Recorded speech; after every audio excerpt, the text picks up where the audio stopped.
We lost a government, and frankly, it was my fault. I was the guy in charge. I was 40.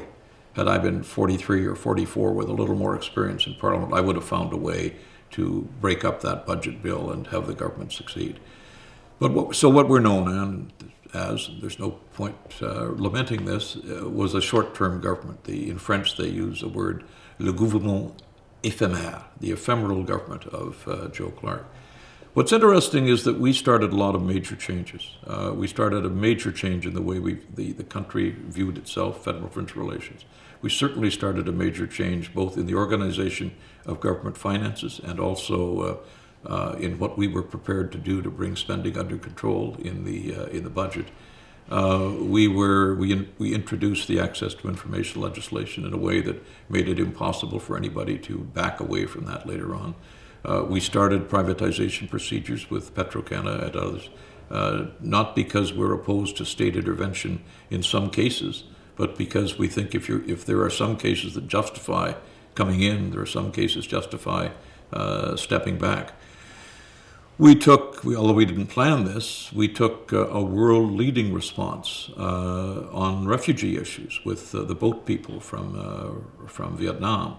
And I think reinforced the Canadian reputation for doing these kinds of things. So we were able, in that short period of time, to start a lot of things. And I'm very proud of that. I'm proud of the fact that I'm not so proud that I tried to govern as though I had a majority. That was a silly thing to do.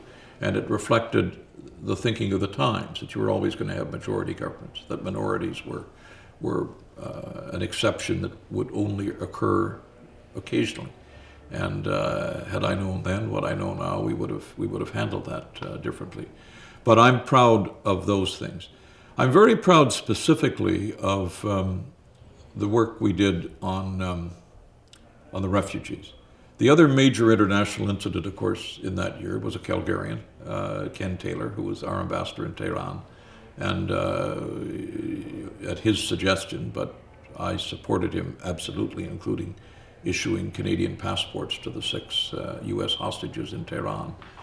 We were able to take a significant action in the East-West U.S.-Iran conflict. That didn't strike me as exceptional. What else should a Canadian Prime Minister do was my view, and so we went ahead and did it. What we did with the refugees was exceptional, and what made it even more exceptional was the response of the people. I mean, we brought in a proposal, we said we'd match initiatives by local individuals or groups, and we had to keep ramping up the matching because the response by Canadians to people with whom they had no connection except desperation, their desperation, was extraordinary.